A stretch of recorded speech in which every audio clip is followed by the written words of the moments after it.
1, it's supernatural. Aliens, UFOs, are they real? A former branch chief of the Department of Guided Missiles says yes. Discover the shocking truth behind UFOs, where they come from, and what their end-time plan is. Hello, Sid Roth here. Welcome to my world, where it's naturally supernatural. Are UFOs real? I mean, for sure. Does the Bible talk about them? Are UFOs involved in end-time Bible prophecy, end-time events? Could they be a little piece of a puzzle that we have missed? My guest, Chuck Missler, says yes. He's a Naval Academy graduate and former branch chief of the Department of Guided Missiles, CEO of 6 public companies. 4 of the 6 were highly classified in the Department of Defense. Chuck Missler, you are such, in my opinion, and I'm entitled to say this, you are such a renowned, wonderful Bible teacher. Are you a little Miss Sugar? What are you talking about? UFOs, flying saucers? I mean, I don't get it. Well, first of all, I appreciate the intended encouragement, but I really came at this whole subject because of my love for the Bible. It happens that I come out of an information science background. My whole career, 30 years in the strategic community, gives me perhaps a little different perspective than most people would have going at this topic. But I want to right up front indicate it was my biblical interest that brought me into this rather than my high-tech background, although that's proven to be, that and my Department of Defense connections have been very valuable to me. So that's one of the reasons I find myself in this peculiar posture. But it's not, in other words, he has a lot of experience, a lot of knowledge from the intelligence community, which helps him put a lot together of what we'll be talking about. But he's saying it's his love for the Bible that is really motivating him right now. So you found a controversial verse in Genesis 6, which has to do with a prophecy that Jesus said. Let's start with, I start with Jesus, and in Matthew 24, he gives 4 disciples an inside briefing on his second coming. And in that briefing, he makes a very strange remark. He says, as the days of Noah were, so shall the days of the coming of the Son of Man be. Now, many people presume he just meant that it was because of the business as usual. So anyway, the point is, right, we need to understand what the days of Noah were like in order to understand what he was saying. So that takes us to Genesis 6, and when you jump into Genesis 6, you quickly discover that very few seminaries teach what that passage really says. And so the first, as you get into that Genesis 6, you have to understand the first 2 verses are one sentence, and it deals with this strange goings-on between the fallen angels producing hybrids with humans. And that was so uncomfortable in the early years of the church that it was the understanding of the early rabbis. It was also the understanding of the early church that what it was dealing with was fallen angels cohabiting with human women, producing a strange hybrid offspring. But when you get to about the 5th century, that was a very uncomfortable posture. So they cooked up this, what they call the lines of Seth argument, and that's what's taught in most seminaries. One of the things I discover is that many people who are seminary products of most seminaries haven't been taught that there are different perspectives of Genesis 6, and it's the literal, careful study version of Genesis 6 that starts to raise the fog on this whole issue. Now tell me about the word Nephilim. What does that mean? In the Hebrew, it comes from the verb nephal. It means the fallen ones, and that's the term used. Don't confuse that with the fallen angels. The fallen angels, according to Genesis 6, cohabited with human women to produce a hybrid offspring that are called in the Hebrew the Nephilim. In the Septuagint version of the Old Testament, the translation of the Old Testament into Greek, they use the word gigantes, which is transliterated giants, right. And they did happen to be giants, but that's not what the word means. The word actually means, in the Greek, the earthborn. And so From the Greek point of view, they're earthborn. From the Hebrew point of view, they're the fallen ones. But either way, they're pointing to a hybrid, and it apparently was part of Satan's plan to contaminate the Messianic line. But so the purpose of the flood was to get rid of these. Exactly. That's that's exactly the point. You study verse 9 of Genesis 6. It speaks of Noah that his genealogy was untainted, unblemished. And apparently it was a distinctive in that sense. He may not have been the only one unblemished, but the fact that he was unblemished qualified him for what God was going to do, among other things. But the point is, the whole issue that God chose to do was to save 8 people in the ark and erase the blackboard, so to speak. Okay, but if the blackboard was erased, then we don't have to fool with them today, if they were all destroyed. Except Genesis 6 verse 4 says there were Nephilim in the land in those days, comma, and also after that. And we discover, many good Bible scholars miss this, that you really won't understand subsequent events in the Old Testament by not realizing it happened again. When God in Genesis 15 and Genesis 17 confirms the land covenant to Abraham, he tells Abraham that he and his descendants are going to be away for 400 years, but after 400 years, they're going to return. That gave Satan, who's obviously listening, the realization that he had 4 centuries to lay down a minefield. And that's why when Moses enters the land and he sends his at Kadesh Barnea, he sends in the 12 reconnoiters, if I can call them that. They come back and say, and Numbers 13, verse 33 says they were Nephilim in the land. So it happened again. I'll tell you what, hold that thought. Did you know that 12 astronauts have reported UFOs? Don't go away, we'll be right back. We'll be right back to It's Supernatural. Hello, Sid Roth here with Chuck Missler. And Chuck, so many astronauts are reporting UFOs, but one was amazing. This one astronaut, John Blaha, a ham radio operator, actually picked up what he was saying. As a matter of fact, a picture's worth 1,000 words. Let's take a look at that now. The wording is as follows. Houston, this is Discovery. We still have the alien spacecraft under observance.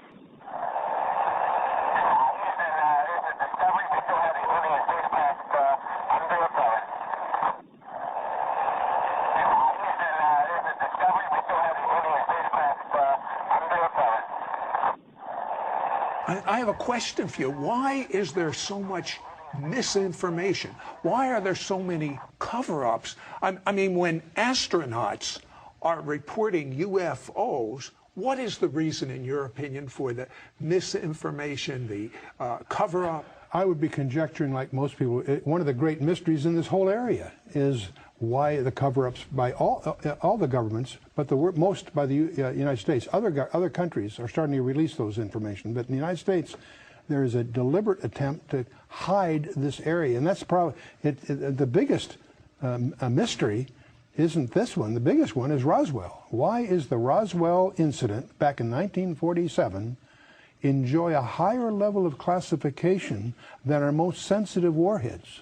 You're from the intelligence community. You should tell me. Well, it makes no sense. I agree. And it's a mystery. I don't have a conjecture as to why they're doing it, but it's clear 2 presidents and 4 congressmen have been unable to crack the security that surrounds the Roswell incident. Why? That was 60 years ago. And that's the mystery. Obviously, there's all kinds of bizarre stories that have come out of that experience. But the real mystery to me isn't that. The real mystery is, why is it classified? Why does the government hide it? And I don't have any conjectures. I think those conjectures are just as wild as the other conjectures about the UFOs. According to your tapes, this cover-up was very unusual because some 30 newspapers reported it in 47, and then just immediately after, what happened? Yeah, Blanchard, the colonel of the base, when the Roswell thing first happened, issued a press release that a saucer had landed and so forth. Within a few hours, 400 miles away, the Brigadier General in charge of the 8th Air Force countermanded that press release and hatched this story about it was a weather balloon and so forth. That starts a whole series of the silliest, most inane cover-up stories. There's been a sequence of them. First it was a weather balloon. Well, that didn't fly. They went one after the other. And to the community, it's almost insulting because the cover-up stories are so empty, so foolish, so ridiculous. But what about that new technique, digital imaging? Yeah, it's interesting that when Brigadier General Ramey made his press release countermanding Blanchard's, the press took pictures. Many years later, just a few years ago, a guy by the name of Johnson who took the picture, we were able to get the negatives, and by using advanced digital analysis of the negatives, they were able, an analyst by the name of Rudiak was able to use advanced information techniques to unravel some words that were on the memo that was in Ramey's hand. And it speaks of the victims and the disc that crashed. In other words, this actually calls it not a plane, a disc. A disc that crashed, and there are victims, implying. See, the stories have always said there were 4 bodies, 3 were dead, 1 was still alive. That was the unconfirmed rumors that we heard. Well, it turns out that that memo, that unraveling, is regarded as the smoking gun because it demonstrates that the Air Force has been lying all along. Well, these UFOs, they defy laws of physics. Your degree is in physics, yes, I believe. Well, yes. The thing that is the fundamentals, we want to get right at that. I'm sorry, presuming a lot here on your audience. The UFOs have 2 problems. The one problem is they are tangible. They show up on multiple radars. They leave physical evidence, burnt ground and radioactivity and so forth. So they're tangible. They're not hallucinations. Radar sets don't have hallucinations. Okay. Right. On the other hand, they make right-angle turns at exotic speeds. They go faster than the speed of sound without sonic booms. They do things that seem to violate physical laws, and yet they are physical in one sense, and yet they're not physical in another. Now, the other area we need to just acknowledge is this is the toughest area to research because not only because of all the hoaxes and all the crackpots that are in this area, is because of the deliberate disinformation by the government trying to hide these areas. But the net reality is Jacques Vallée, the Frenchman, and J. Allen Hynek, the American, are probably the 2 most of the early pioneers, the 2 most reputable researchers. They both came to the conclusion that these things are hyperdimensional. They're not extragalactical. That's a very fundamental insight, by the way, because they seem to pose to being something that they're not. But the real point is that we're dealing here with a phenomenon that bridges the physical reality we understand and a reality that's outside that. One of the things we've discovered just in the last few years is that some of the constants of physics are changing that we thought were constant. And Scientific American, in June of 2005, ran an article in which they pointed out if the constants of physics are changing, that implies that our physical reality is actually a subset, a shadow of a larger reality. And when you start dealing in the UFO area, that's one of the other demonstrations that there is a hyperdimensional aspect to this. And you actually, from your research, believe that some of the people that report they've been abducted is actually true. That is the spookiest side of this whole area, and probably the classic author in this area is Dr. John Mack, head of psychiatry for Harvard Hospital. He's written a book on this whole area. Clearly, and there was a conference at MIT on this whole subject. There are enormous numbers of people. Some estimates are between over 1% of the population, maybe as high as 2 or 3%, claim to have had an experience which involves being abducted by these vehicles or whatever. And now their stories are too bizarre to accept on the one hand. On the other hand, when you profile these people, they're above average intelligence, no prior psychiatric history, clearly subject to some serious trauma, and not anxious. They're almost trying to hide the stories rather than reveal them. And their stories are similar. That's the thing that's so amazing. They're united by some common threads. In fact, that was Mack's challenge to the conference at MIT. He says, if what these people say is happening isn't happening, what is happening? Because these stories all have common links that are spooky. I'll tell you what, hold that thought.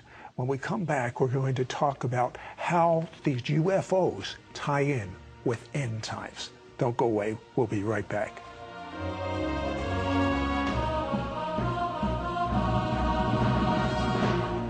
be right back to It's Supernatural.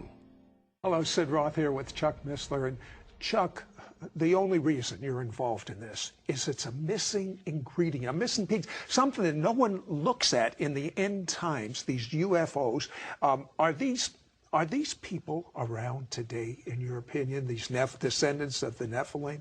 I wouldn't be a bit surprised. Well, not necessarily as descendants directly, because I think that's been dealt with. But I think there's, okay. But at the same time, I do suspect that the UFOs are, in effect, a modern-day echo, if you will, and that may be what Jesus was talking about when he says, "As the days of Noah were." That there's he's implying a parallelism, and so that's why we got interested in this in the first place. And if that's true, we can test it very simply, because if we're correct, these events are going to increase as we get increasingly closer to what we call the end times. Okay. There's an allusion to this that's, I mean, it really grabbed me when you explained it on my radio show from Daniel. Yes, oh, exactly. In Daniel chapter 2, we have the famous image of Nebuchadnezzar, and as he goes through it, the mystery is the iron mixed with clay. And when Daniel goes to explain what the miry clay is, he says, "As for the miry clay, comma, they shall mingle themselves with the seed of men." Now, I've had the exegetical experts confirm this. The they, he shifts to a personal pronoun, but the they has to be something other than the seed of men in order for them to mingle with this. Just grammatically, it requires that. So that leads to a speculation. What are we talking about here? One of the possibilities is that we're dealing here with something that's not the seed of men, namely Nephilim, hybrids. And that's a hint there that there will be a proliferation of hybrids at the end times, because that's what Daniel's talking about. So that's a staggering verse to deal with. You know, one of the fascinating things I find in your 2 CDs that we're making available is you talk about Joshua's assignment to destroy all the people in particular areas that a lot of people wonder about. Yeah, when you read that as a New Testament reader, you're shocked, because God tells Joshua to wipe out every man, woman, and child of 4 key tribes. And that shocks, the New Testament reader, because we don't understand that there is a gene pool problem again. We understand Genesis 6, the flood of Noah, was dealing, among other things, with a gene pool problem in the human predicament. What we don't realize is that Satan had again laid down a minefield in Canaan, because when he found out from God's revelation to Abraham that his descendants would be away and then return after 400 years, that gave Satan 400 years to lay down a minefield. When you study the book of Judges geographically, you discover that they didn't follow through in certain areas to wipe out their instructions. The places they missed was a place called Bashan. We call that the Golan Heights today. There's other areas, the central part, that we would call Judea and Samaria, but now it's called the West Bank. And there's the third area, a place called Gaza. And you stand back from that and you realize those areas where they failed to follow through in the book of Judges are the same areas that are under dispute today. And you begin to realize that there's a demon overlay on human history here that we need to understand. And that's my next question. In your opinion, are we talking about aliens from foreign planets, or are we talking about demons? Well, first of all, I don't believe that even J. Allen Hyde and Jacques Vallée concluded they're not intergalactical for a number of good physical reasons. We believe they're hyperdimensional, they're demonic. They also pretend to be something they're not. That means that one of their tools is deceptions.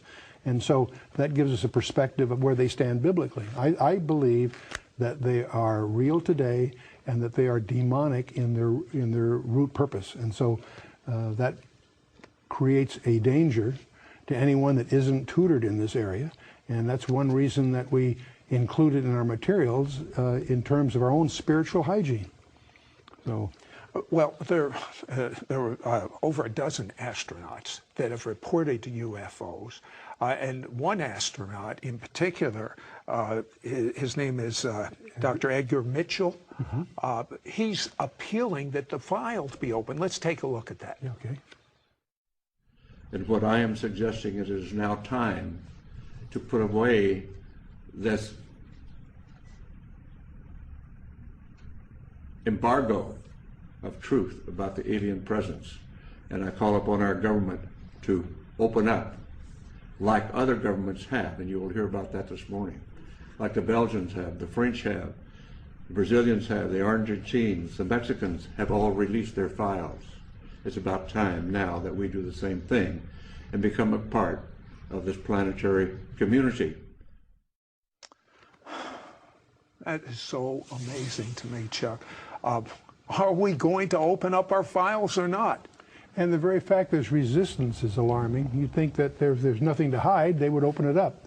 So the question that really, you can only speculate, you only feed speculation the way they're operating, keeping it secret. Okay, former President Reagan, you were telling me about an amazing, amazing statement he made about UFOs. Well, that they may be the ingredient that it may take to get the world together.